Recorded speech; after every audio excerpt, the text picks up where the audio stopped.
Hello everyone, Phoenix Knight here. Welcome to the channel, and welcome back to the spring campaign for Arkham Horror, the card game. After watching Forgotten Capitan Zimmer get sunk in the British Isles and the Hunters last week, we're all set to start the spring campaign for 2024. First up for that, Jenny and Luke will take their first steps beyond the gates of sleep, this being the first scenario for the Dreamers.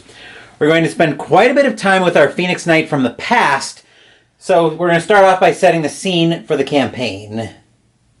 Intro and prologue for Dream Eaters. The waking world is only one reality. In light slumber he descended the 70 steps to the Cavern of Flame and talked of this design to the bearded priests Nasht and Kamantah, and the priests shook their shent-bearing heads and vowed it would be the death of his soul. H.P. Lovecraft, The Dream Quest of Unknown Kadath. Prologue. Friday, February 13th, 1925. Something odd was happening in Arkham, Massachusetts. Typically, this would not be a surprise to the residents of the dreary New England town. Indeed, Arkham has always been well known for its strange, some would say supernatural, occurrences. The nature of this particular circumstance, however, was anything but typical. It all began in the latest issue of Tales from Nevermore. A writer by the name of Virgil Gray described a journey he had taken in his dreams. A journey he claimed was not a work of fiction on his part. He wrote of a long, spiraling staircase, an unbearably hot pillar of sentient fire, and a tree that came from the moon, and a curious talking cat, among other things equally difficult to believe. But it wasn't this extraordinary tale that first drew your attention. Soon after Virgil's tale was published, Tales from Nevermore began to receive and publish letter after letter from those who had read Virgil's story and claimed to have experienced the same exact dream. Before long, the Arkham Advertiser picked up the story, and news of this strange phenomenon reached the ears of experts. Virgil Gray was convinced to undergo therapy at the local asylum, and many more who shared in the writer's psychosis were committed as well. The prevailing theory among academics is that Virgil's dream felt so real that he could not separate fact from fiction, and his writing spread his delusions to others like a form of shared hysteria. You remain unconvinced. After all, there is much that is not known about the simple act of dreaming. Medical experts have wildly differing theories on the state of one's brain during sleep. Recently, experts like Sigmund Freud have proposed that dreams are manifestations of one's subconscious desires, fears, or obsessions. Fortune tellers, for their part, have long believed that dreams can be sifted and interpreted in order to tell the dreamer's past or future. But if these theories are true, how could multiple parties, all from very different walks of life, have the same shared experiences in their dreams? What if our modern understanding of sleep is all wrong? What if there really is a place our consciousness travels to when we sleep? A land of dreams that exists beyond our waking world. You and your companions have gathered together to get to the bottom of this strange phenomenon. If others in town can travel to another world in their dreams, perhaps you can too. You've recreated the circumstances of Virgil's journey perfectly. If all goes well, half of you will take the trip to this dreamland and back. The rest will stay in the waking world, studying your companion's sleep patterns to make sure nothing goes wrong. The cycle consists of four separate four-part campaigns. Okay, we're actually not going to go through that because I mentioned that during the campaign intro, where there are essentially three ways to play this campaign. You could play just the dream side, which are the A scenarios. You can play just the waking side, which are the B scenarios. Or you can play both and run them as two essentially parallel campaigns. So you'd play both A and B, which is what we're going to do in this campaign. Anyway, with that set, let's see if we can find the intro here for Beyond the Gates of Sleep. Scenario 1A, Beyond the Gates of Sleep. In player order, each investigator chooses and reads aloud one of the dream entries below that applies to that investigator. Neutral dreams may be chosen by any investigator. Each investigator must choose a different dream, if able, then proceed to set up. So this is where the keywords on the cards are going to come into play. Jenny is a drifter. Is there a drifter dream in here? There is. But I don't think we're going to read that one. So she could choose from Rogue or one of the neutral dreams. And I think she's going to go with the Rogue dream. Let's see if I can find it in here. Miskatonic or Scholar Dream? Nope, not that one. Mystic Dream? No. If no resolution... Medic or assistant? No. That's the thing I don't like about these file names, is you have to guess which one you want. Rogue Dream. Here we are. You conceal a grin as you examine your cards. Jack of Diamonds, Queen of Spades for the nut straight. Your stack of chips is growing larger with each hand, and this will be no different. Bets fly back and forth until it is just you and the white man in the white suit across from you. Are you sure about this? He taunts, cradling his fingers. You push all of your chips into the center and reveal your king high straight. What a shame. He tisks, revealing a pair of twos. It appears you have lost everything. You protest, pointing to your superior hand, but when you examine it again, it has changed. The figures on the face cards are now monstrous shapes with no eyes, many mouths, and tentacled arms. 9 of hearts, 10 of clubs, D of diamonds, C of clubs, and of tentacles, the cards read. You gape in shock as you are carried away from the door and from the table and ushered out the door. Search your deck for a rogue card and play it, paying its cost. Alright, so now we're going to look through Jenny's deck and see what I want for a rogue card. I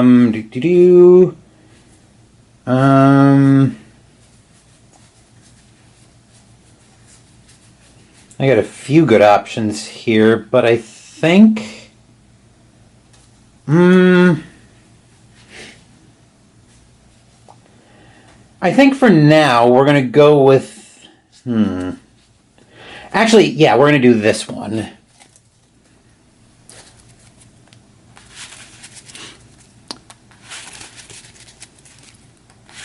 So we'll give this a shuffle, and then we'll find the card that Jenny's going with today.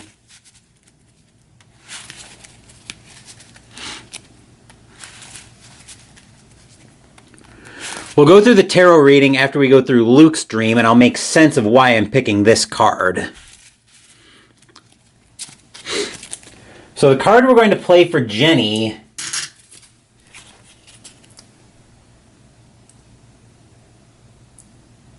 is 21 or Bust. One at a time, reveal random tokens from the Chaos Bag until you choose to stop. Treat each bad symbol except the tentacle as a 5, the tentacle as a 10, and the Elder Sign is either a 1 or an 11.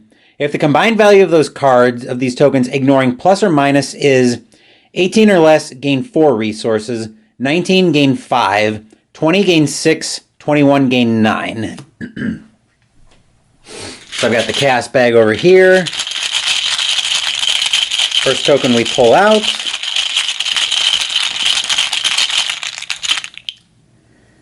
Is going to be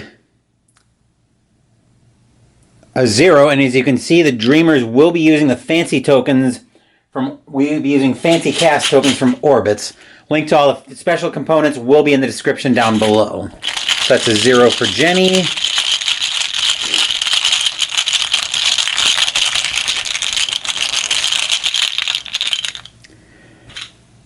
A 2. Actually, we could probably just pull out a few of them.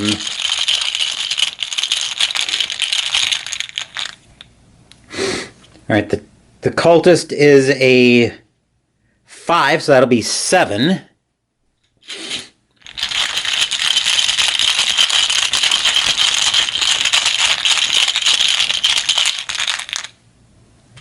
Still 7. Actually, let me hold the bag like this.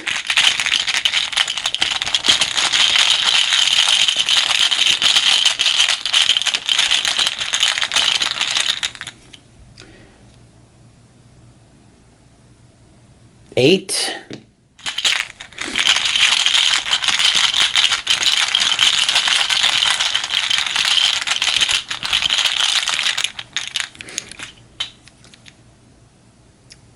$13.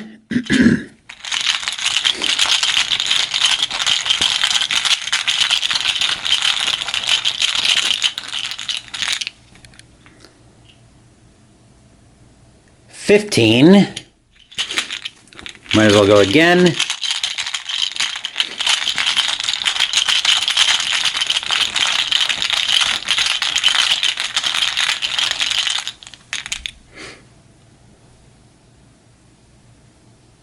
Still 15.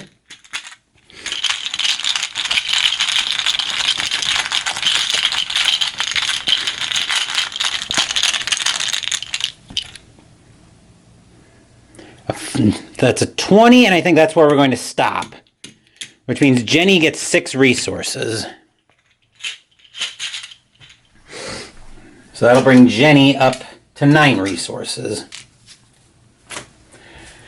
As for Luke, Luke is Dreamer, Drifter, Wayfarer. We have Drifter available, but we're not going to use that. Wayfarer also available, but we're not going to use that. So we have the 2 neutral dreams, but I think Luke is going to go for the Mystic Dream. Miskatonic or Scholar. Mystic Dream. There we are. You traverse an enchanted path full of color and vibrancy. Wisps of light hang in the air, bobbing up and down as you approach. With each step you take, the flora along the path atrophy, following no laws of nature. Flowers once bloomed in your wake. Now they shrivel as you pass. Vines wither and die. The wisps mock you for your ignorance, yet you do not slow your pace. As you look upon the fair trees, their leaves begin to fall. The once green grass is dry, brown, and cracked. But even should the whole forest die, it will be worth reaching the other side. When you do, the trail ends abruptly at an ornate wooden door carved into the trunk of a great redwood. Search your deck for a Mystic card and play it, paying its cost. This is going to be a much easier card for Luke than it will be for Jenny. I don't think we have the card. Nope, we don't have the card we want in his hand. So, I think with that in mind, we are going to play...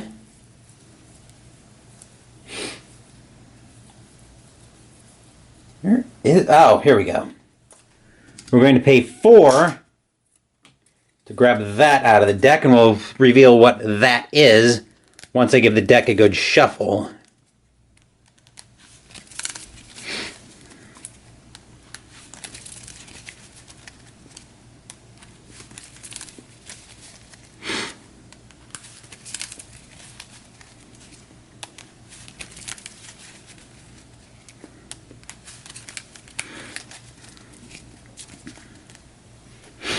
That, for Luke,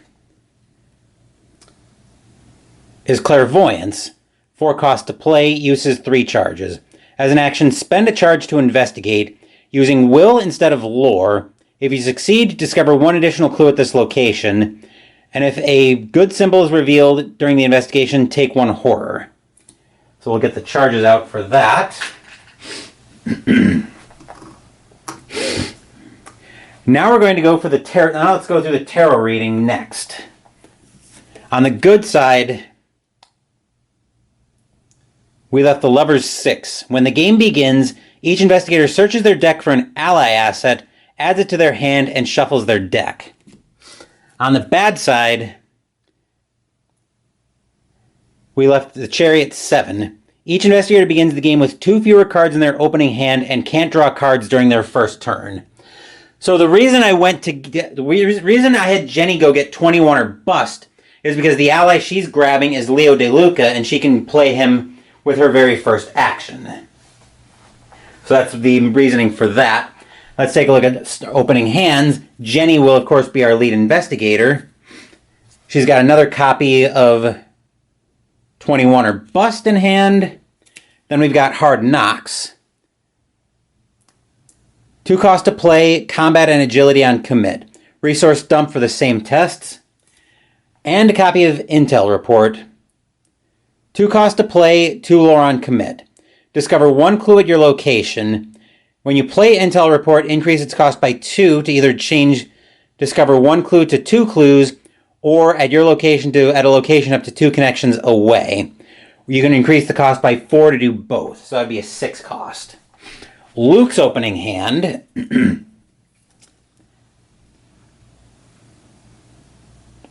has Eureka in it. Will, lore, or agility on commit. If the skill test is successful, the investigator performing this test searches the top 3 cards of his or her deck for a card, draws it, and shuffles. Next up, we've got Fingerprint Kit. Once it decides to focus, 4 cost to play, lore on commit. Uses 3 supplies. As an action, exhaust Fingerprint Kit and spend a supply to investigate, with +1 lore for the investigation. If you succeed, discover 1 additional clue at your location. And Hawkeye Folding Camera. 2 cost to play, will on commit. Reaction. After the last clue is discovered from your location, place one resource from the token pool on this card as evidence. Limit once per game at each location. While Hawkeye Folding Camera has one or more evidence, you get +1 will. 2 or more, you get +1 lore. 3 or more evidence, you get +1 sanity. So we may be trying to play that out while we empty the first location, but we'll take a look at that a little bit later. Next up, let's go through the Act and Agenda decks. We've only got one agenda today. Journey through the gates.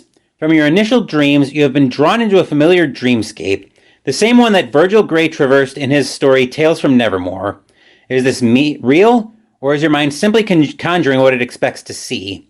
Forced. When Doom is placed on this agenda during the Mythos phase, if any investigator is at a Steps location, place one additional Doom on this agenda. We need 19 to advance. Hopefully we won't fly through that too quickly, but there's a very real possibility that that's exactly what's going to end up happening. For our first act,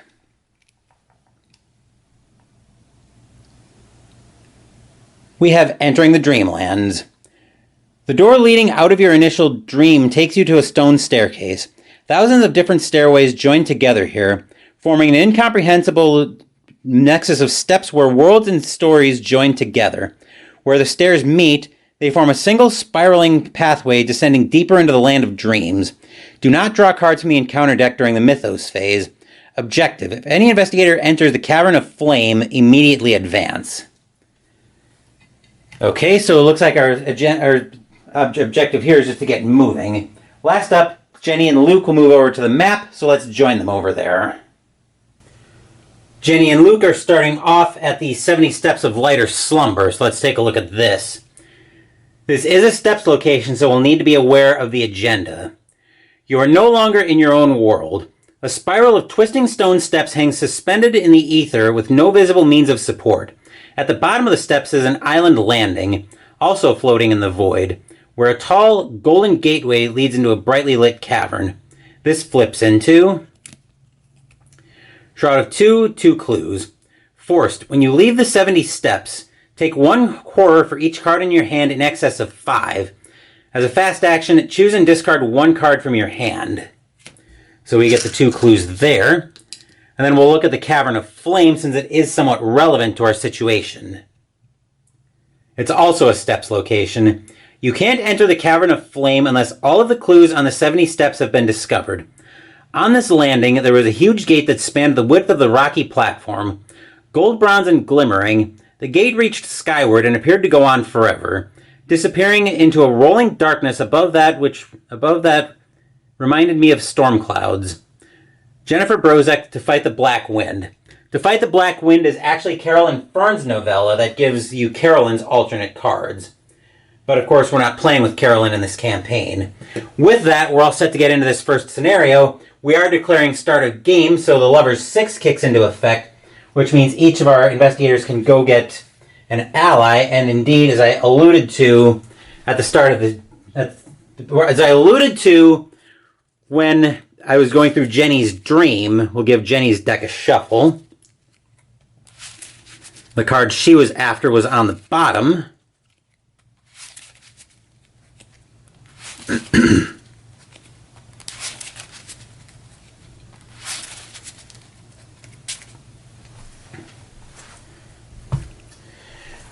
Jenny went and got Leo De Luca, the Louisiana Lion. 6 cost to play, Lauren Commit. Ally Criminal. You may take an additional action during your turn. I was born in Mississippi. Louisiana just sounded better. 2 health and 2 sanity on Soak. Luke is going to go grab his main homie as well. Once I find him. There you are. Unfortunately, unlike Jenny, Luke won't be able to play his ally yet. Which might be fine because we're at a one Shroud location right now, so I suspect we can probably get those clues without too many problems. But we'll see what the bag has to say about that. But Luke went and found Dr. Milan Christopher, Professor of Entomology. 4 cost to play, lore on commit. You get +1 lore. After you successfully investigate, gain 1 resource. While I truly pray that this nightmare is just a singular abomination, I must admit that I am exhilarated by the possibility that this is but one specimen of a new genus. 1 health, 2 sanity on soak. So now that start of game is over, we're all set to get into this scenario. I think our first investigator will be Luke, and we'll start right here at the map.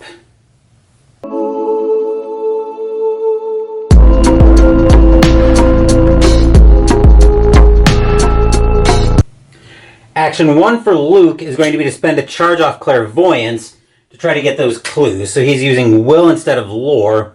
He's at a 4-1. He's up 3, and I think that's where he's going to test.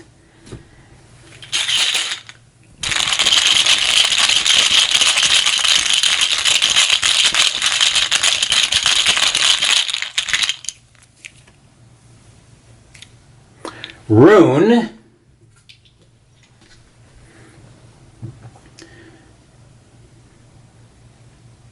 is -2.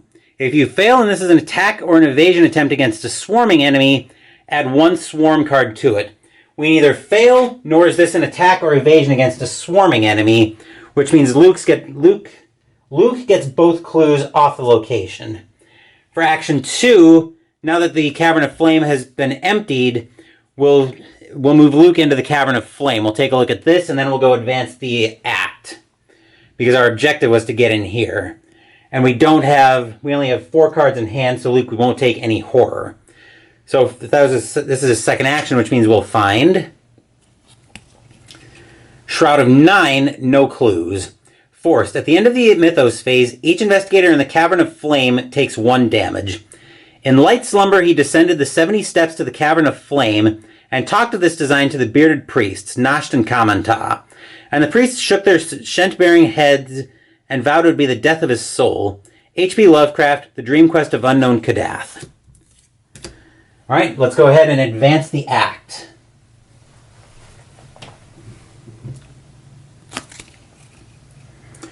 Priest of the Dreamlands.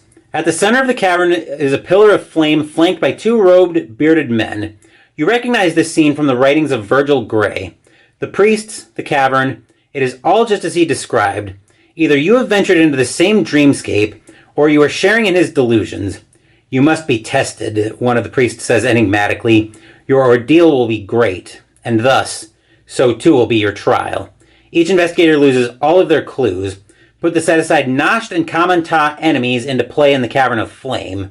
Your slumber grows deeper. Add a skull token to the chaos bag for the remainder of the campaign. Well, we can deal with the skull first. That's easy.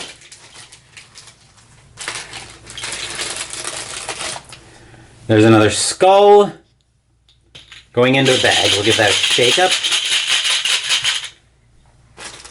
Luke loses his clues. And then we'll go get Nasht and Kamantah from the set-aside pile. So that's up here.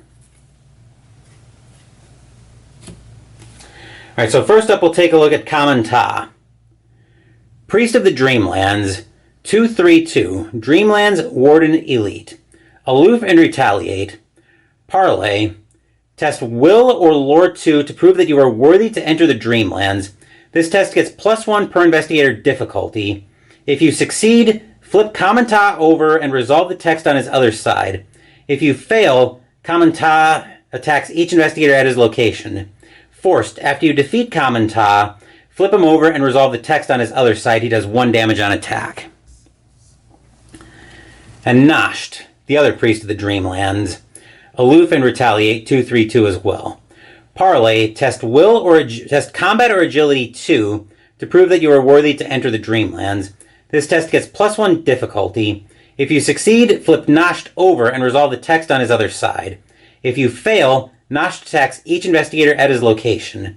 Forced. After you defeat Nasht, flip him over and resolve the text on his other side. Take 1 horror.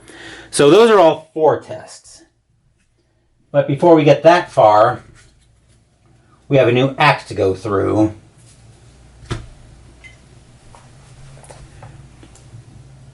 Act 2A, The Trial of Nasht and Kamantah.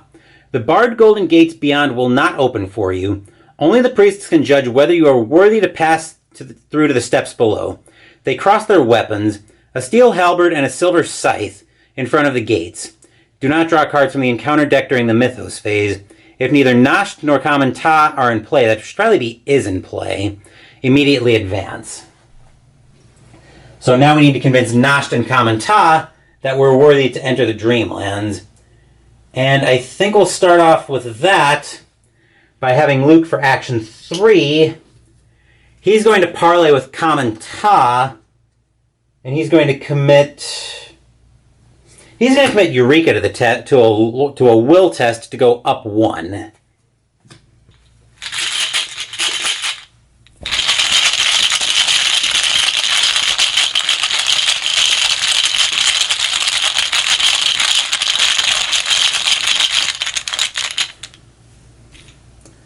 Elder Sign. Let's see what Luke's Elder Sign is. Luke's Elder Sign is +1. Place a charge on Gatebox. So we get a charge on Gatebox, and Luke succeeds, which is right here. Okay. Now that we got that sorted out, Elder Sign goes back in the bag, and now we get to parlay. Now we get to flip Common Ta and resolve the text. If you parlayed, which we did, your mind is strong, the Guardian admits, but are you ready to shed your concept of truth, of reality? If so, alter your clothing. You protest out of confusion. This is a land of wills, the priest continues. If your resolve is truly strong enough, prove it to me. You close your eyes and imagine a different outfit, straining to recall its texture, its color, its smell, each and every thread of fabric. When you open your eyes, you are wearing it. Good, Common Ta says, stepping aside. Add this card to the victory display. So we've passed the trial of Common Ta, and that's it for Luke's turn. Jenny... Actually, before we do that, Luke gets to search the top 3 cards of his deck for a card. So first up, Luke will find another Clairvoyance, which could be tempting, but I don't like seeing it this early. Next up, Shriveling, also tempting. And String of Curses. The only card I don't want is a String of Curses, so do I want another Clairvoyance this early or a Shriveling? And honestly, I think I want another Clairvoyance this early. I want to be able to get Luke moving on clues.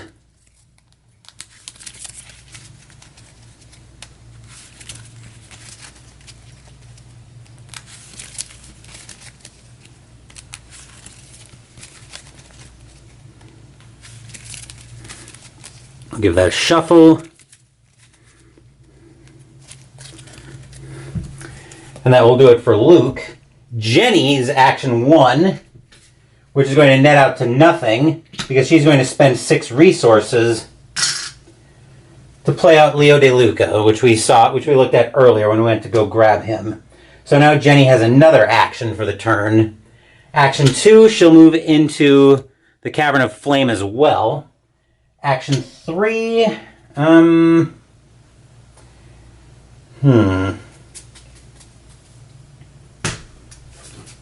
Action 3, that's either combat or agility.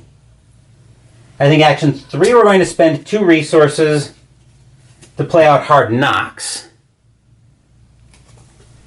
which we saw earlier. Then action 4, she's going to spend a resource into Hard Knocks to get to even on a... Can Luke commit anything to this? He cannot, so either way. We'll say an agility test because, actually, that might make a difference. No. I think we're just going to go even. I'd rather be able to use the 21 or bust as a resource generator later. So Jenny's just going to test it even, which is not a place I like to be, but I can tolerate it. So even.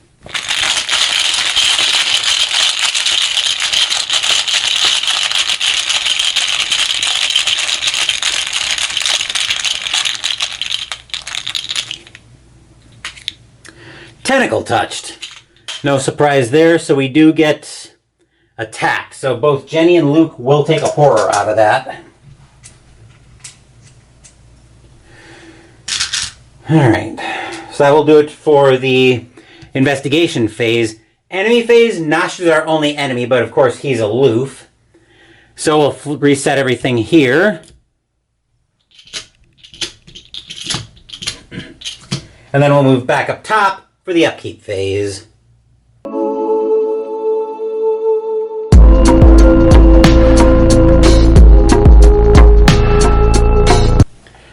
Because of her special ability, Jenny gains 2 resources. Luke will gain 1 and also go to 2. Jenny will draw. Another intel report, that could be handy a little bit later. Luke has forced learning, so we increased his deck size by 15, and then during each upkeep phase, he'll draw 2 and discard 1 of them instead of drawing normal 1. So first up for Luke is I've got a plan, which is a 3 cost to play. Fight using lore, deal +1 damage for the attack for each clue you have to a max of 3. And Voice of Ra, gain a resource and then reveal 3 random tokens from the bag. For each bad symbol revealed, gain an additional 2. I think we'll keep Voice of Ra, because his hand is a little bit on the expensive side. Mythos phase is going to be very quick because we don't have a deck at this point. It'll be 2 Doom up on the agenda, because 1 for normal phase, and 1 because we are at a steps location. Then just like that, we're through the Mythos phase since we don't have a deck to start with. At the end of the Mythos phase, each investigator takes a damage. We need to get out of here quickly, because the Cavern of Flame, if we stay stuck here too long, is going to chew Luke to pieces. So with that in mind, we're right back into the investigation phase. Our first investigator this round will be Jenny, and we'll move down to her play area.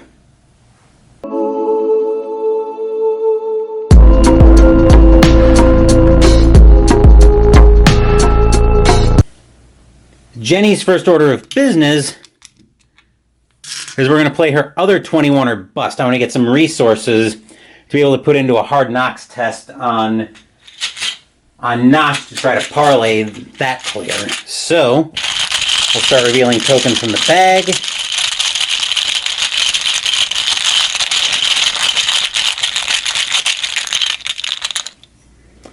That's a 2.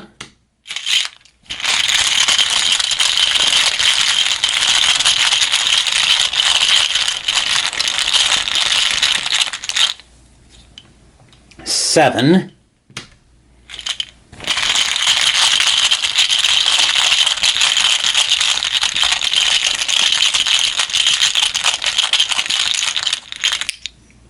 Eight. I'm going to take this ring off. I think it might be causing problems with the bag.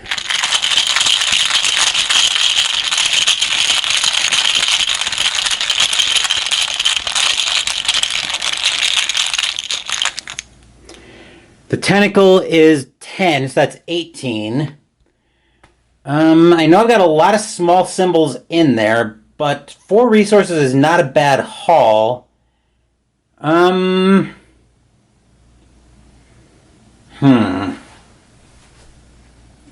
would put me up 1. Luke can't help. I think I'm going to take the 4 resources, because if I pull a symbol and miss, then I'm going to have real problems. But I'm only going to take 1 resource, because I'm going to spend, because for action 2, I'm going to spend the other 3 into hard knocks to go up 2 on a combat test on trying to parlay Noshed.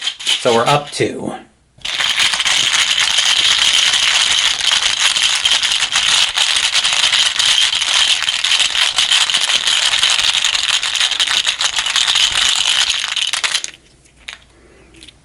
That's a 0, so we pass the parlay with Nosh, which means we get to resolve the card on his other side.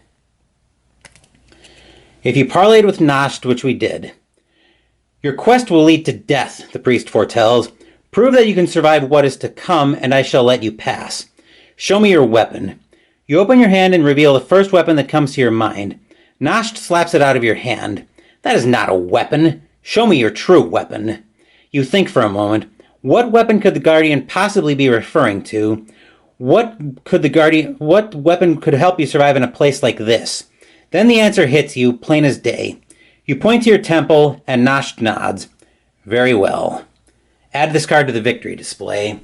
And now that Nosht and Kamanta are not in play, now we advance.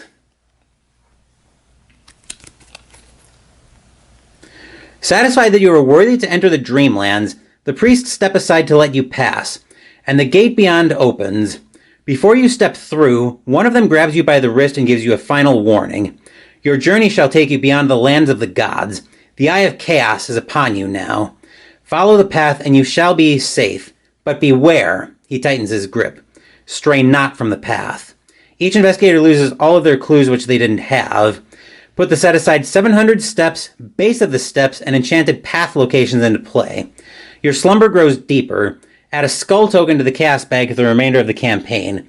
So I'm going to shut the camera off to do all of that setup, and then I suspect Jenny's will go over to the map to go over the new locations, but I suspect Jenny's action 3 will be taking us right over there anyway.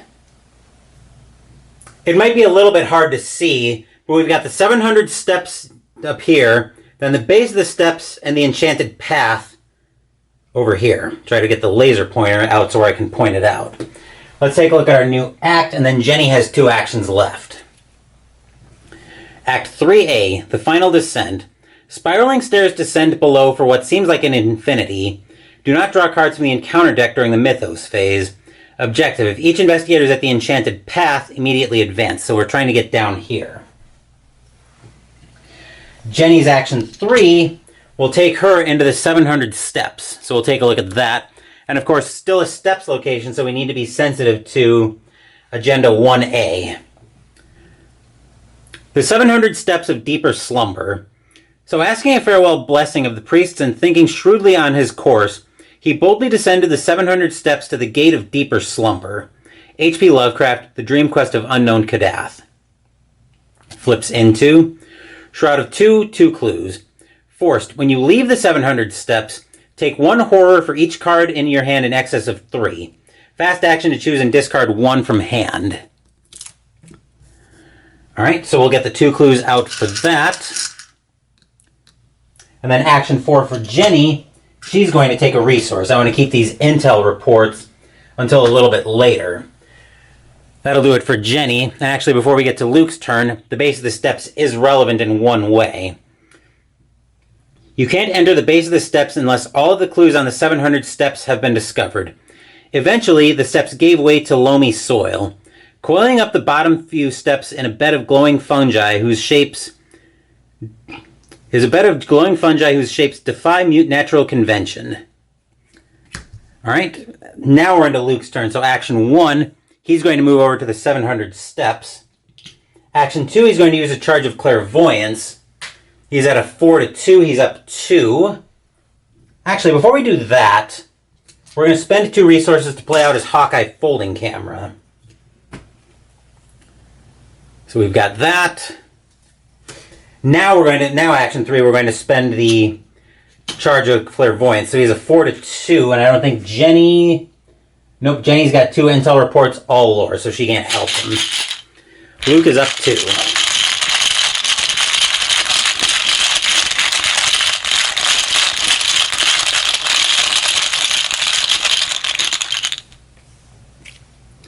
Elder Sign, as we saw earlier, put a charge on Gatebox, so that gives us a 5th charge on Gatebox. More importantly, it gives Luke the 2 clues. It also gives him an evidence that gives him +1 will. That's very helpful as well.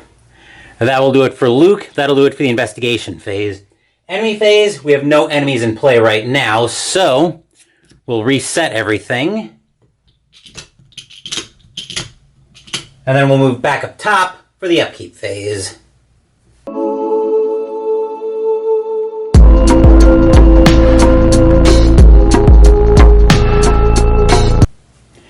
Jenny gains 2 resources and goes to 4. Luke gains a resource. Jenny will draw.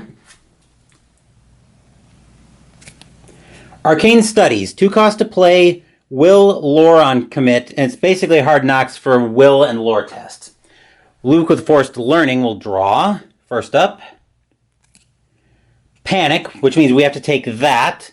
So this is going to get discarded unless it's another weakness. Arcane Initiate, so that gets discarded, and we'll take a look at Panic. Put Panic into play in your threat area. Panic can be healed as if it were a single point of horror on you. If it is healed, discard it. Forced, after you take a play, engage, or resource action, you can't take any of those types of actions for the remainder of the turn. That's a problem. Mythos phase, we put 2 more Doom on the agenda, which brings us up to 4. Then we blow through the rest of the Mythos phase since we still don't have a deck. The 2, once again, the 2 is going up because 1 for the round and another because we're on a steps location per the agenda. So that's it for the Mythos phase. Back to the investigation phase now. And Jenny's turn... Jenny's turn or Luke's? Yep, I think Jenny's turn is going to take us over to the map.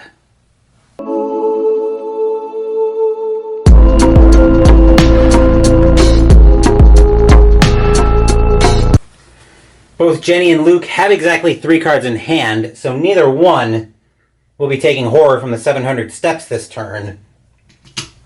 Action 1, we'll see Jenny move down to the base of the steps. Of course, it is still a steps location, so we need to be sensitive to that.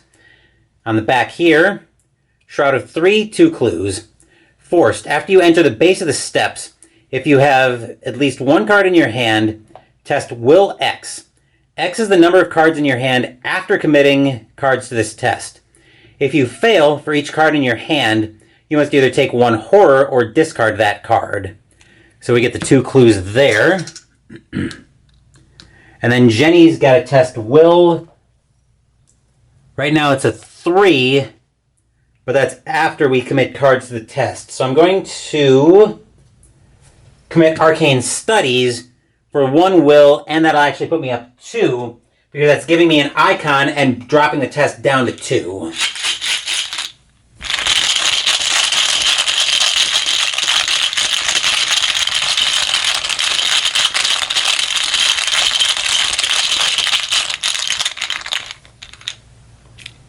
A 0 means we're all clear there. So, Jenny, for action 2, is going to pay 4 resources for an intel report to pull both clues off the location, which gives her both of those clues. That way we don't have to worry about anything there. So that's action 2. Action 3, we'll take a brief look at the Enchanted Path because this part is no longer relevant. You can't enter the Enchanted Path unless all of the clues on the base of the steps have been discovered. From the base of the steps, a peaceful dirt path winds through the dense forest. Many dozens of eyes watch you with curiosity from the tangled woods surrounding the path. Action 3, Jenny's moving in there. We'll find out what's on here. Shroud of 2, no clues. The Enchanted Path is connected to each Enchanted Woods location. The Enchanted Path gets +1 Shroud for each unrevealed Enchanted Woods location in play. 3 actions, you do as you were told, but you feel as though you're missing something. Place 1 clue on the Enchanted Path from the token pool. Alright, and then action 4, Jenny will take a resource. That will do it for Jenny's turn. Luke is going to move down to the base of the steps. He's got 4 cards in hand right now. After committing. I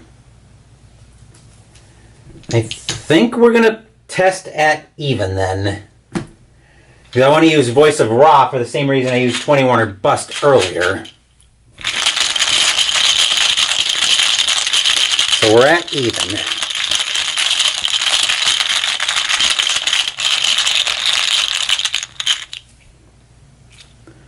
That's a -2. For each card in my hand, we either take a horror or discard it. So I'm going to discard the Fingerprint Kit and take 3 horror to keep Clairvoyance, Voice of Ra, and Milan in hand. Then for action 2, on the subject of Voice of Ra, I'm going to use that. So I gain a resource and reveal 3 random tokens from the bag. For each bad symbol I pull, I gain an additional 2. So right now Luke's up to 2, and we'll pull 3 tokens out of the bag.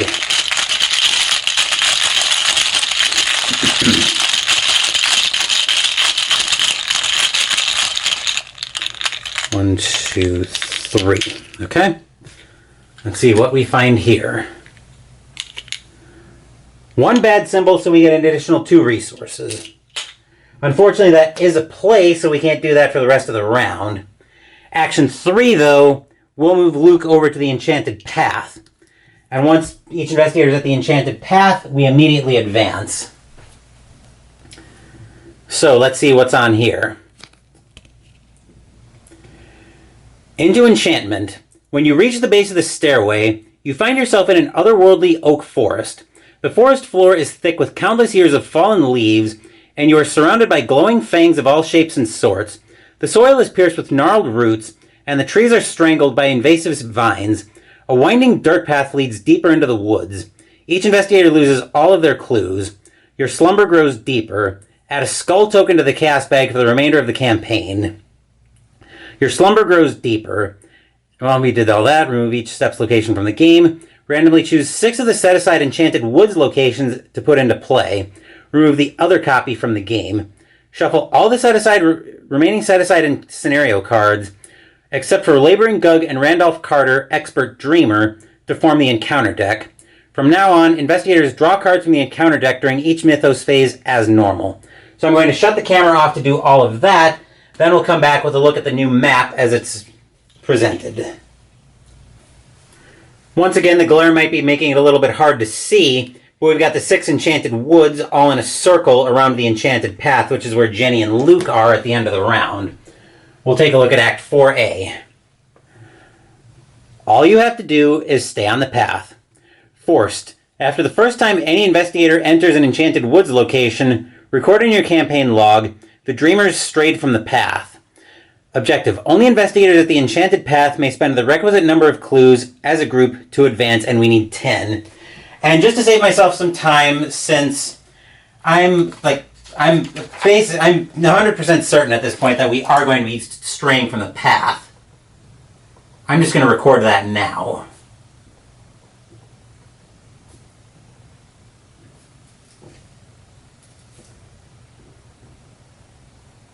I would be dumbfounded if we don't stray from the path as soon as next round, essentially.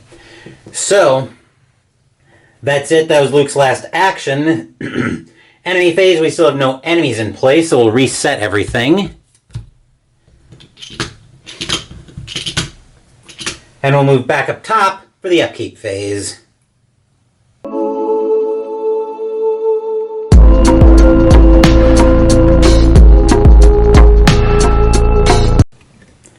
Jenny gains 2 resources and goes to 3. Luke gains 1 and goes to 5. Jenny draws. Dark Pact. Oh, fantastic. Campaign mode only, 2 cost to play. Deal 2 damage to an investigator at your location. Forced. When the game ends or you're eliminated, if Dark Pact is still in your hand, remove it from your deck. Search the collection for the price of failure and add it to your deck. Hopefully we can get rid of that quickly. Luke will draw. Read the signs. 2 cost to play. Will and lore on commit. Investigate plus will for the skill value for the investigation. You may ignore any effect or keyword on your location which would trigger during this investigation. If you succeed, discover 1 additional clue at your location. Mythos phase, Doom goes up to 5. We're only adding 1 because we're not at a steps location anymore. But now we draw bad cards. Jenny will draw. Ancient Zoog. Spawn any Enchanted Woods location, unrevealed if able. Forced. At the start of the enemy phase, if Ancient Zoog is ready, add 1 swarm card to each swarming Zoog enemy in play. 1 and 1. Fortunately, it's not swarming itself. We'll put him down here at the Enchanted Woods. Or at one of the Enchanted Woods. Luke draws. Prismatic Phenomenon. Revelation, put Prismatic Phenomenon into play in your threat area. The first time you perform one of the following actions, draw, resource, or play each round, it costs 1 additional action. Forced. After you successfully investigate a location, Instead of discovering clues, discard prismatic phenomenon. Shroud here is a 2, so we might try to get rid of that now.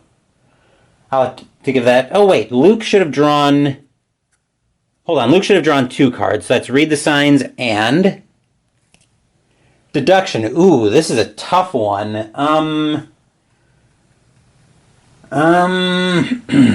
This is a tough one because deduction on a lore test gives me an additional clue if I commit it to an investigation. I think I'm going to take deduction here because I'm probably playing either Milan or another clairvoyance this round with Luke. But it is going to cost me 2 actions to play that. Well, that might still be worth it though. Mostly to get him a resource generator. Anyway, that will do it for the Mythos phase. Investigation phase now, and I think it will be... I think we're going to go over to Jenny, and we're going to move over to the map.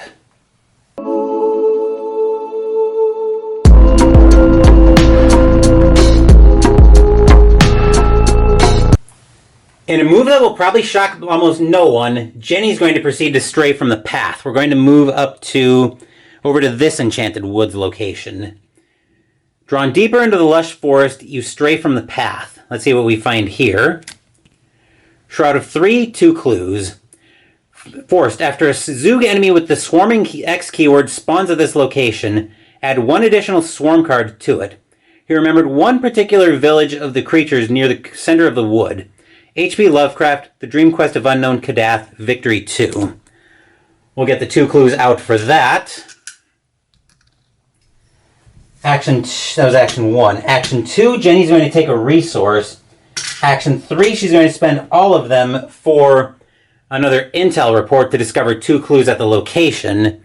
So that'll give her those 2 clues, which will bring us up to 4 right away.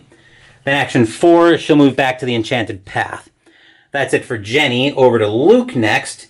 He's going to move to this Enchanted Woods location, and we'll find out what's on the other side here. He will find Lost Woods, Shroud of 4, 2 clues. Forced. After you reveal this location, if you do not leave this location before the end of the round, place 1 doom on the current agenda. In the tunnels of that twisted wood, whose low prodigious oak twines groping boss. H.P. Lovecraft, The Dream Quest of Unknown Kadath, Victory 2. Let's see, that was action 1. Actions... I think actions 2 and 3, and then we've got a nope button for this. We're going to play out the aforementioned Dr. Milan Christopher. So we saw him earlier. Then Luke is going to exhaust Gatebox and spend a charge. That's a fast action that he can do that, so we're going to go get Dreamgate Wondrous Journey, which is considered to be connected to each other revealed location. So that'll put him there, which means we managed to leave the location, so we're all clear there. That will do it for Luke. That'll do it for the investigation phase. Enemy phase, our only enemy is the Ancient Zoog right now. Start of the enemy phase, that's not going to be doing anything this round. So, we'll start resetting everything. And then we'll move back up top for the upkeep phase. Actually, before we move up top for the upkeep phase, I just remembered Dreamgate that at the end of the investigation phase, Luke should have moved, and that's after you reveal this location before the end of the round. So Luke left, but he's going to move back to the Enchanted Wood. Now we're ready to move back up top for the upkeep phase.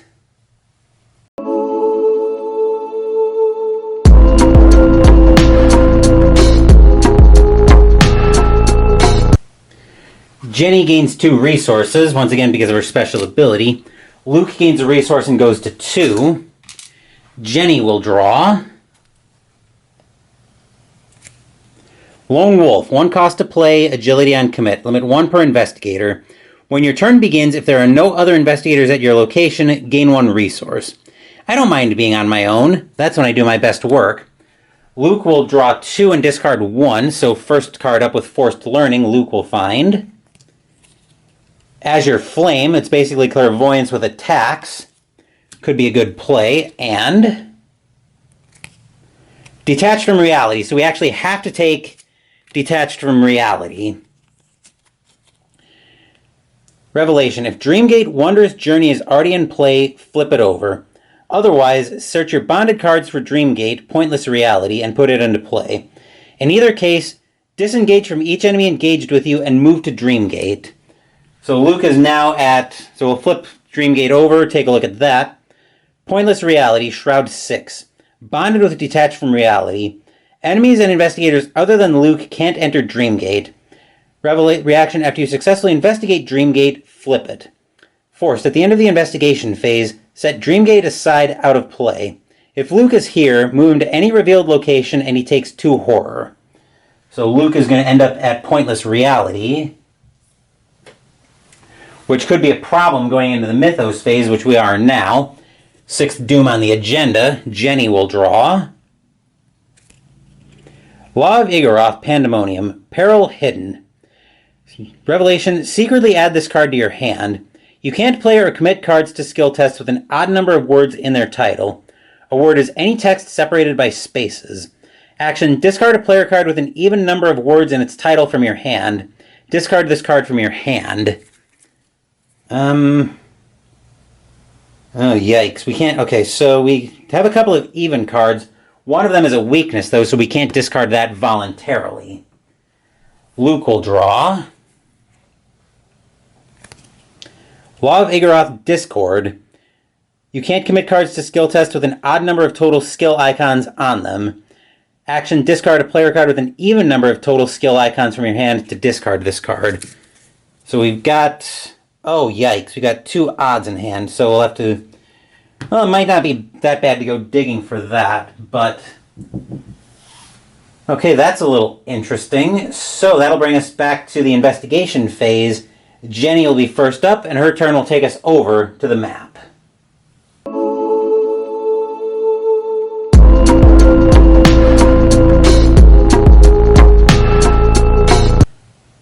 Action 1 for Jenny is going to be to move to this Enchanted Woods, and we'll see what's on the back here. We find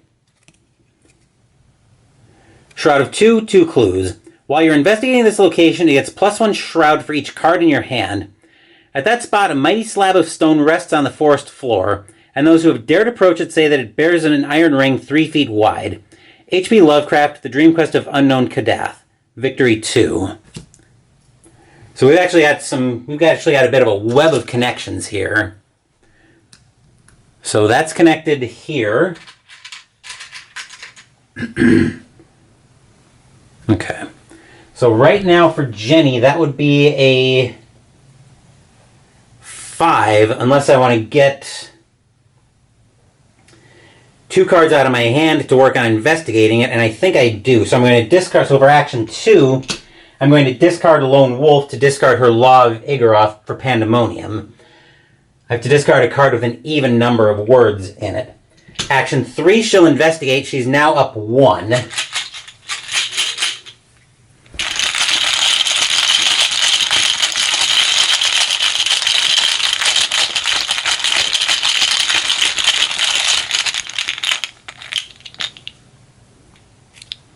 That's a -2, so she fails. Action 4, I'll run that back.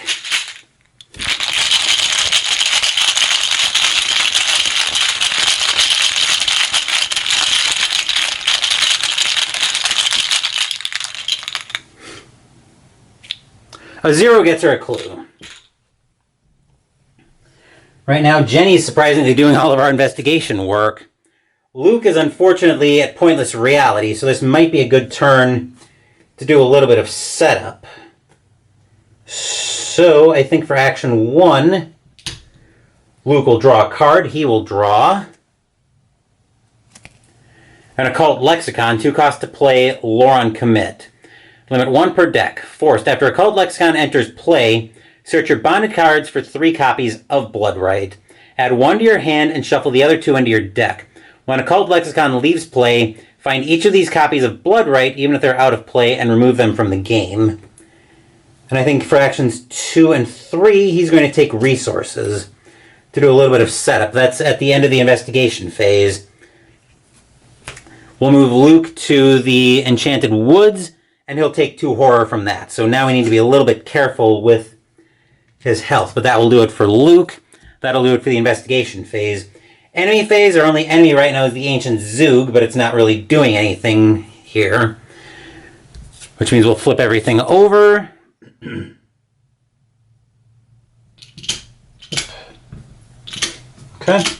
And then we'll move back up top for the upkeep phase.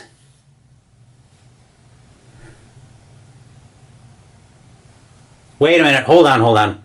Luke actually couldn't take 2 resources either. So, and it would have cost him 2 extra actions, so he would have been out of actions after taking the first resource anyway. Okay, so I just retconned that by only taking 1 resource. Okay, now that we got that sorted out, now we can move back up top for the upkeep phase.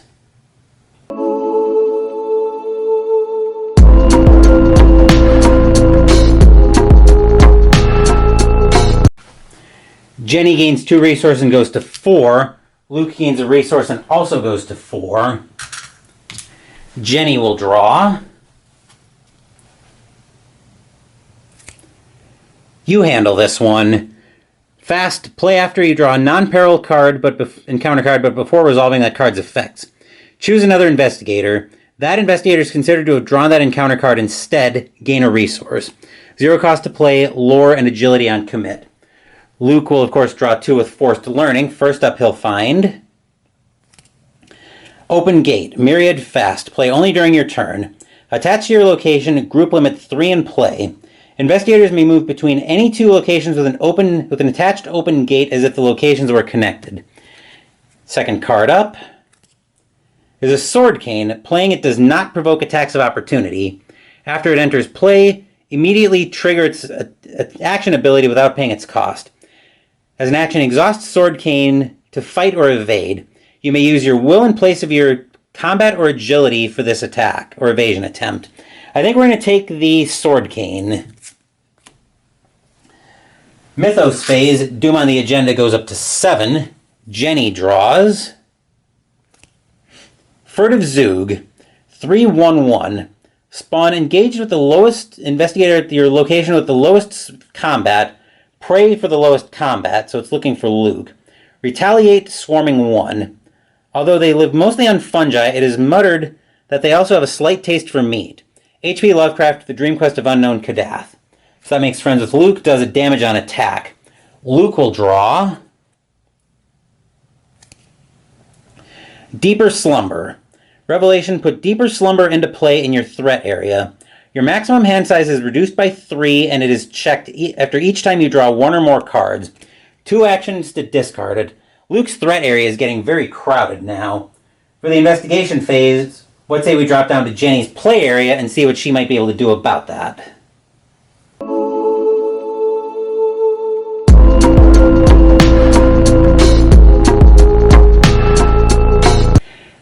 First order of business for Jenny is she's going to try to punch this Zoog, and she's going to spend 2 resources to go up 2. Can we commit anything to it? No, we can't there. Luke can't commit anything with Odd, and actually we do have an option there, but I think we'll test up 2. See if we can get rid of the Zoog that way.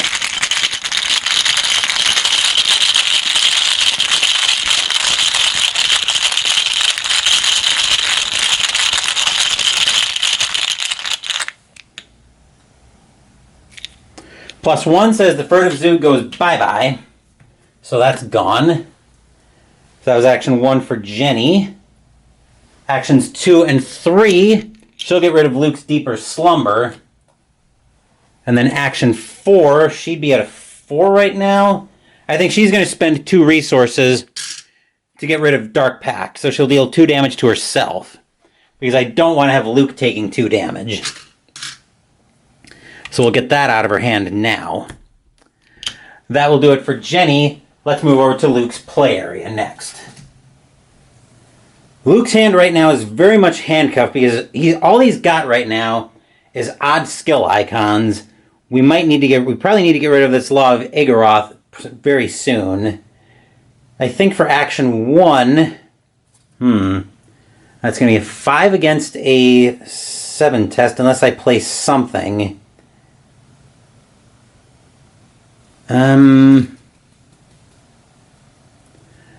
Let's... Well, let's play... Bloodright has 3 icons on it, so that's still an odd card. That's still odd skill icons. Yikes.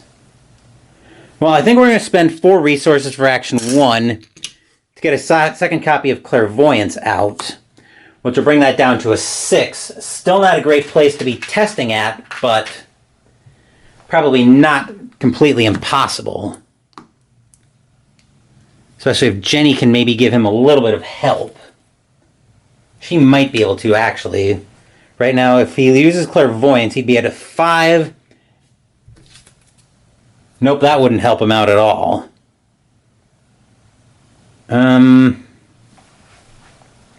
So that was a play, which actually cost me 2 actions because of Prismatic Phenomenon.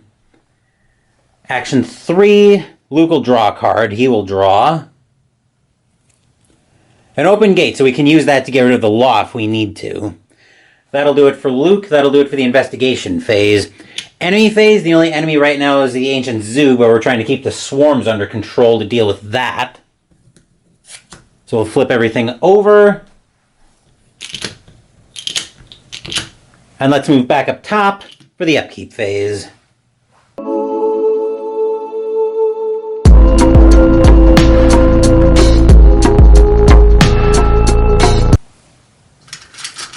Jenny will gain 2 resources. Luke will gain 1. Jenny will draw. Stunning Blow. Combat on commit. If the skill test is successful during an attack, automatically evade the attacked enemy. Luke draws 2 with forced learning. First up, he'll draw. Another Read the Signs, which could be useful at other locations. And True Understanding, which we can't commit, so we'll discard that. We'll keep Read the Signs instead. Mythos phase, Doom goes up to 8. Jenny will draw. Stealthy Zug. Spawn engaged with the investigator at your location with the lowest agility, so we can have it go after either one. Prey, lowest agility. Alert, swarming 1. One sees their weird eyes long before one can discern their small, slippery brown outlines. H.P. Lovecraft, The Dream Quest of Unknown Kadath. 1 horror, and both of them have 3 agility, so we're going to give it to Jenny so we don't risk friendly fire. Luke will draw. Obscuring Fog. Revelation, attached to your location, limit 1 per location. Attached location gets +2 Shroud. After your attached location is successfully investigated, discard Obscuring Fog. So that's a 4 now. That's great. That's a 4 plus cards in hand, which is a big problem, but probably not an insurmountable one. Investigation phase next, and let's see if Jenny can deal with this Zug.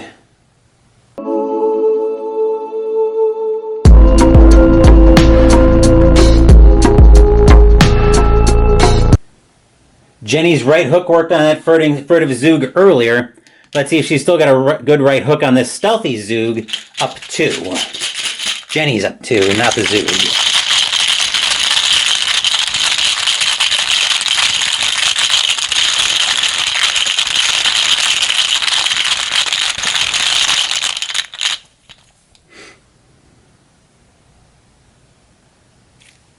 Skull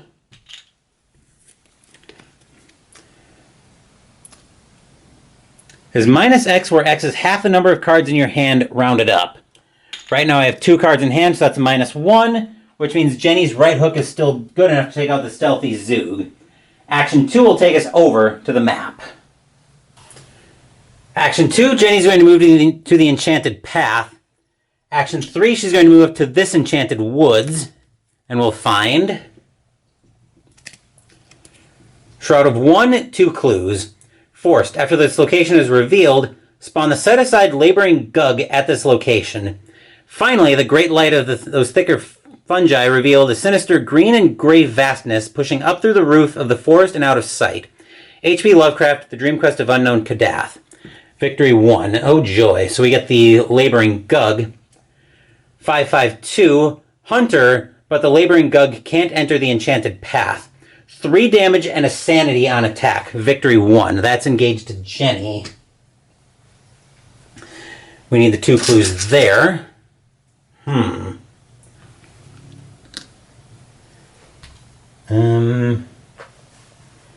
Yikes, that's going to be a big problem for us. Do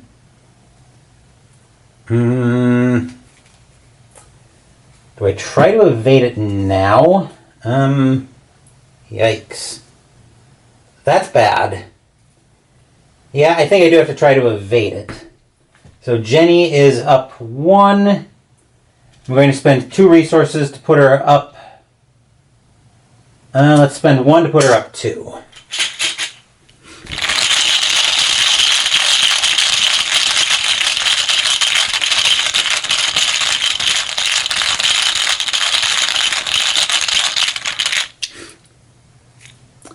Rune, as we saw earlier, is -2. Fortunately, the Laboring Gug is not a swarming enemy, so that means Jenny will evade the Gug. That's also, actually, that was action 1 was to move. Actually, 1 was to punch the Zoog, 2 back to the Enchanted Path, 3 up to the Enchanted Woods, 4 to evade. So Jenny's all done with actions. Before we take Luke's turn, I'm going to change my battery. Before Luke starts his turn, he's not going to worry about spending a charge on Gatebox. Actually, yes, he will. He's going to spend a charge on that. He's going to spend a charge from Gatebox to move up to Dreamgate Wondrous Journey. The reason I want to do that is I want to try to get rid of Prismatic Phenomenon this turn. So for action 1, he's going to investigate. He's at a 4. He's at a 4 because of Milan to 1, so he's up 3.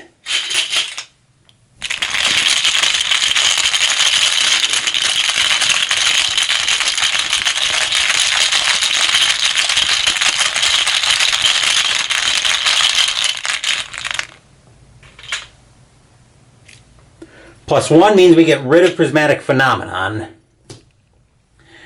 Action 2 will move to the Enchanted Woods, Lost Woods. Remember, we didn't reveal that location. That's a Shroud of 4. Which, Oh, actually for action 3, better idea, we're going to discard an Open Gate to discard Law of Igaroth for Discord. So that's all done there. That'll do it for Luke. That'll do it for the investigation phase. Enemy phase, we got the Ancient Zoog and the Laboring Gug, but Jenny exhausted the Laboring Gug. So we'll reset everything. The Laboring Gug will make friends with Jenny, which we'll probably need to evade that again. And then so that goes out of play. That's the Dreamgate I was looking at. Then we'll move back up top for the upkeep phase.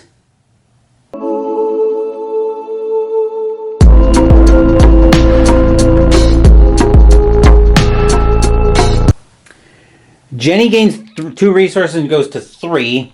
Luke gains 1 and goes to 2. Jenny will draw. Watch this. Commit only to a skill test you're performing. As an additional cost to commit Watch This to a skill test, spend up to 3 resources. If you succeed by 1 or more, gain twice that many resources. Will, combat, or agility on commit. Luke with Forced Learning, of course, draws 2. First up, he'll find a shortcut that we can use to move, or String of Curses. I think we're going to take the String of Curses. We can maybe use that to get rid of the... Actually, we might be able to use that to get rid of the laboring Gug. Oh, that's non-elite. Okay, so that is an option, actually. Mythos phase, Doom on the agenda will go up to 9. Jenny will draw. Crypt Chill. Revelation test will 4. If you fail, choose and discard an asset you control. If you can't, take 2 damage instead. The supernatural cold threatens to freeze your soul. So unfortunately, we're down 1. Does Jenny have any will she can... Actually, choose another investigator. I think we're actually going to pay... Actually, I think we're going to play You Handle This One to give that to Luke. Jenny will gain a resource from that going up to 4. And now Luke is considered to have drawn Crypt Chill. So right now, he's even. Does he have any will he wants to commit to this? He does not. Actually, he could use Read the Signs, but I think we're going to leave it as is. So I think Luke's going to test at even. Plus, I've got a spare Clairvoyance I can dump to it if I need to.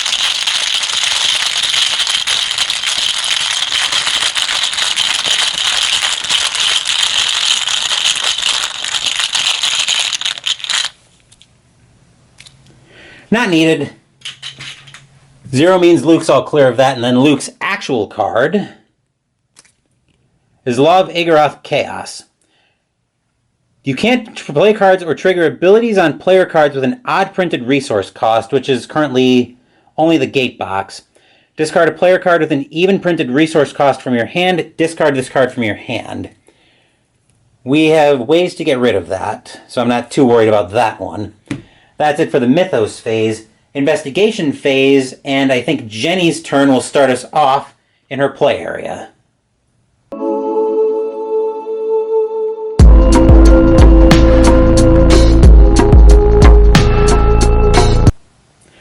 For action 1, Jenny's going to try to evade the laboring Gug. She's up 1. I'm going to commit this to go up, watch this to go up 2, and spend 3 resources into it. Yikes. How many do we have revealed? 1, 2, 3, 4. So right now I'm up 2. I'm going to spend the last resource into Hard Knocks to go up 3. Unfortunately, the Cultist and the Tentacle are just going to be auto fails, but there's no help for that right now. So we are up 3. And if we succeed by at least 1, we get 6 resources back.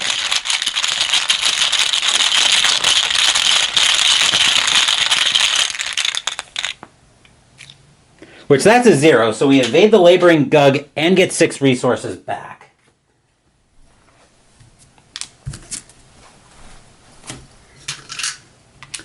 And action 2 will take us over to the map. Action 2, Jenny's going to move down to the Enchanted Path. Action 3, we're going to move her up to the last Enchanted Woods location, and we'll find Shroud of 3, 2 clues. Forced. After you enter this location, you must either take 2 horror or lose all of your remaining actions. The Council of Sages, recognizing the visitor, offered a gourd of fermented sap from a haunted tree unlike the others. H.P. Lovecraft, Dream Quest of Unknown Kadath. So we'll get the 2 clues for that. Jenny has plenty of sanity, so she'll take the 2 horror. She'll probably nope right back out. Yeah, she's going to nope right back out. That'll do it for Jenny. Odd cost. Alright, for Luke, action 1, he's going to discard... That's an even cost. He's going to discard Sword Cane to discard Law of Igaroth Chaos. Because I need an even printed resource cost, and the Sword Cane is a 2. So that's gone. Action 2, he's going to spend a charge of Clairvoyance. So right now he's at a 5 to a 4. Does he have any will he can commit to make that a little easier? None that I want to commit. So 5 to 4, which means Luke is only up 1 for this. I've got a little bit of a plan, though.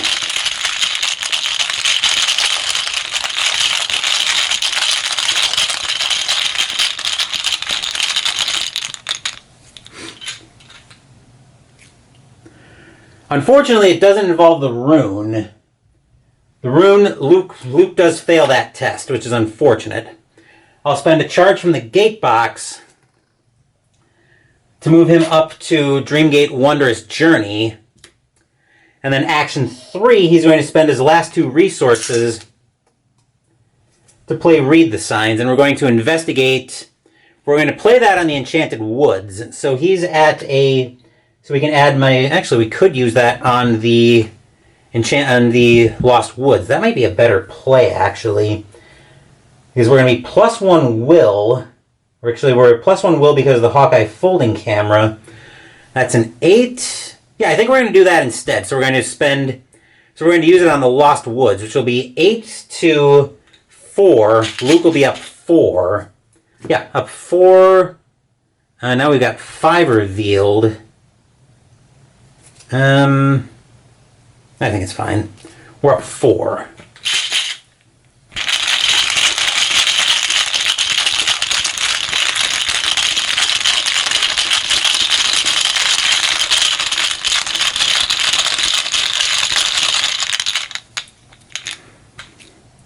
Zero gives him both clues off that location. Alright, so it was action 1 to move in. Action 2 to investigate. We noped out via the gate box. Action 3 to play Read the Signs. And we played Read the Signs here. Okay, so we're all clear there. 9 clues. Okay, so Read the Signs is gone. That'll do it for the investigation phase. Enemy phase, the Ancient Zoog is still not doing anything, and the Laboring Gug is exhausted. So we'll, actually, at the end of the investigation phase, we'll send Luke to the Enchanted Path. We'll do it that way. Hopefully we can get up here and try to get these clues off of the location, but we'll see how that pans out. So now we're at the end of the investigation phase into the enemy phase. The Ancient Zoog isn't doing anything, and the Laboring Gug's still exhausted. So we'll wake everything up.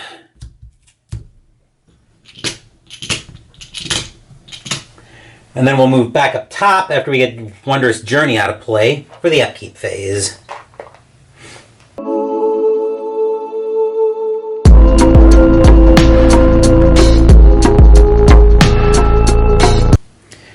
Jenny gains 2 resources and goes to 8. Luke gains 1 resource. Jenny will draw. Investments. 1 cost to play, lore on commit. Uses 0 supplies, limit 10 supplies on investments. Fast action to exhaust investments, place a supply on it. Action, exhaust and discard investments, move all supplies from it to your resource pool as resources. Luke will draw 2 and pick 1 with Forced Learning. First up, he'll find Robes of Endless Night, 3 cost to play, agility on commit. When you play a spell card, exhaust Robes of Endless Night, reduce the cost of that card by 1, 2 health on soak, and Spectral Razor. Ooh. This is basically Read the Signs but fighting, plus will to combat. And you can engage. Attack deals +1 damage, +2 if the enemy is non-elite. I think we're going to take Spectral Razor on that one. That seems like a better play. Then Mythos phase, Doom on the agenda goes up to 10. I do want to keep an eye on that. Jenny will draw.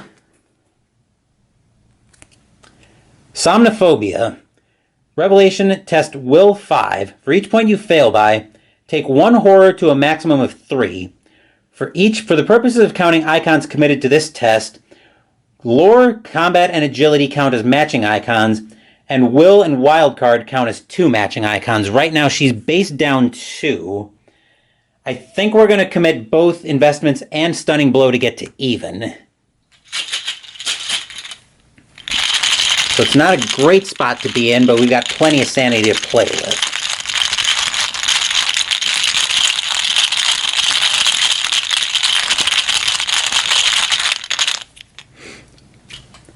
Skull is -X, where X is half the number of cards in your hand, rounded up. Joke's on them because I committed both the cards to get to even, so Skull doesn't do anything. Which means Jenny passes the test. Luke draws. Obscuring fog once again, but we're not doing any investigation at the Enchanted Path, so we're all clear there. That'll do it for the Mythos phase. Investigation phase next, and I think this is the round where we're going to try to get out of here if we can. So, with that in mind, I think... How do I want to try to get some of these I need to get one more clue and then I can advance the act and get out of this scenario. The only question is, how do I want to do that? I think we're going to have to send... I think our best chance on this is going to be to send Luke to one of these locations. So I don't want to send him down to the Ancient Zoog. Yeah, I think we're going to have Luke go first, and we're going to move over to the map.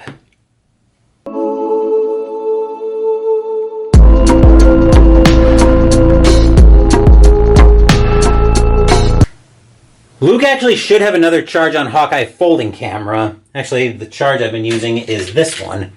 The reason he should have another charge on Hawkeye folding camera is when he used Read the Signs last turn to clear out the clues on the Lost Woods, he was using his special ability to investigate as if he was there. So since he was acting like he was there for purposes of that, I'm going to rule that Luke would get the charge on Hawkeye folding camera. Somebody smarter than I am can rule on how that would interact with Hawkeye folding camera, but for purposes of the video, that's how I'm going to play that. For action 1, Luke's going to move up to Enchanted Woods, the Moon Tree. He'll take 2 horror, he'll take 1 himself, and put 1 on Milan. Then action 2, he's going to spend a charge off of his fresh clairvoyance to investigate. So he's investigating at a 5 to a 3. Speaking of Milan, he also should have had a resource from clearing this location out. So he's up 2 right now, trying to get both clues.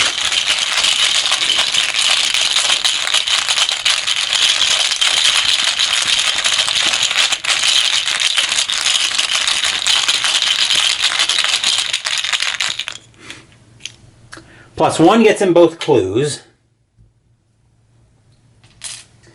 Action 2, he's going to move back. Actually, this would be action 3, I believe. Move, investigate. Yep, action 3 is going to take him back to the Enchanted Path. Only investigators at the Enchanted Path may spend the clues to advance. And I think we're going to. So we're going to spend the 10 clues. Let's see, that's 7, 8, 9, 10. And then we will get to advance. New visitors. As you near the edge of the wood, more of the rodent-like creatures emerge, swarming out of burrows and honeycombed trees. Soon, the whole forest is alive with them. They surround you and chitter in a language you somehow understand. Intruders. They are with the cats. New dreamers. No, they followed the black cat. But the black cat is not here. We are many. They are few. Several of them emit low growls as they begin to close in. Just then, you hear a human voice call out. What is the meaning of all this? The owner of the voice is a blond young man with an unfazed expression.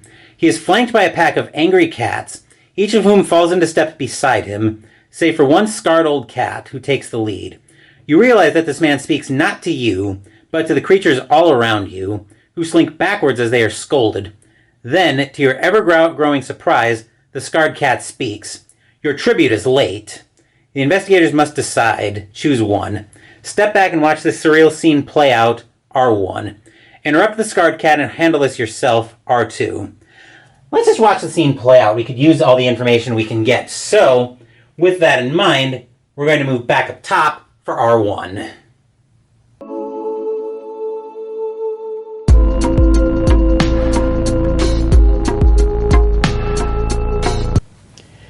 Phoenix Knight from the past, take it away. Resolution 1. The creatures chitter among themselves, and after a moment, a dozen of them retreat in the direction of the great tree beyond the beaten path. They return shortly afterward carrying a variety of grouse, quail, and pheasants in their mouths. You're almost certain now that you are going crazy, and yet the spectacle continues. The creatures timidly drop their tribute of birds in front of the cats and quietly depart. My apologies on behalf of the Zoogs, the man says as he approaches. They are curious creatures and not usually so agitated. It is good that we showed up when we did. The leader of the cats jumps on a tree stump and adds, "Yes, yes, them vile Zoogs have done their part. Now let's do ours and leave this forsaken place. What say ya?" You cannot contain your excitement. Zoogs, talking cats, everything you have read about is real. You begin to ask the man more about this world, but he cuts you off. I will explain in due time. For now, we must follow the path to the town of Ulthar. It is a safe place, relatively speaking. There you may recover from your travels. He turns to the old, scarred cat and utters a word in an odd language, a password of sorts you suspect, and the cat replies with a quick nod. The rest of the cats, tribute in mouth, take a protective circular formation around you, and together you escape from the eaves of the enchanted forest. In your campaign log, record the cats collected their tribute from the Zoogs. Any one investigator may choose to add Randolph Carter, Expert Dreamer, the Dream Eater's card number 59, to their deck. This card does not count toward that investigator's deck size. Each investigator earns experience equal to the Victory X value of each card in the Victory display. If you are playing the Dream Quest as a 4-part campaign, proceed to Interlude 1, the Black Cat. If you are playing the Dream Quest in the Web of Dreams as an interconnected 8-part campaign, and you have not yet played Scenario 1B, Waking Nightmare, proceed to that scenario. And you have already played Scenario 1B, Waking Nightmare, proceed instead to Interlude 1, the Black Cat. We will be heading to Waking Nightmare next week because the Waking Investigators will be up next. But let's take a look at Randolph Carter, Expert Dreamer. 3 costs to play, Combat, Agility, Wildcard on Commit. You get +1 Combat and +1 Agility. Reaction: after a rune symbol is revealed during a skill test at your location, exhaust Randolph Carter, draw 2 cards. 3 health, 2 sanity on Soak. If somebody wants to convince me to give him to Luke, take your best shot. I think he's an auto give to Jenny. At least looking at that stat line, he's a very easy auto, Jenny, here you go. But that will do it for this playthrough of Beyond the Gates of Sleep. We picked up 2, 4, 6 experience, so not a bad haul on experience. 6 and 6. We'll see to that during the first upgrades video, though. Wednesday, we're playing our first football game on the channel as we play Glory Days Pro Football from Sideline Strategy Games with a matchup from the 1985 season.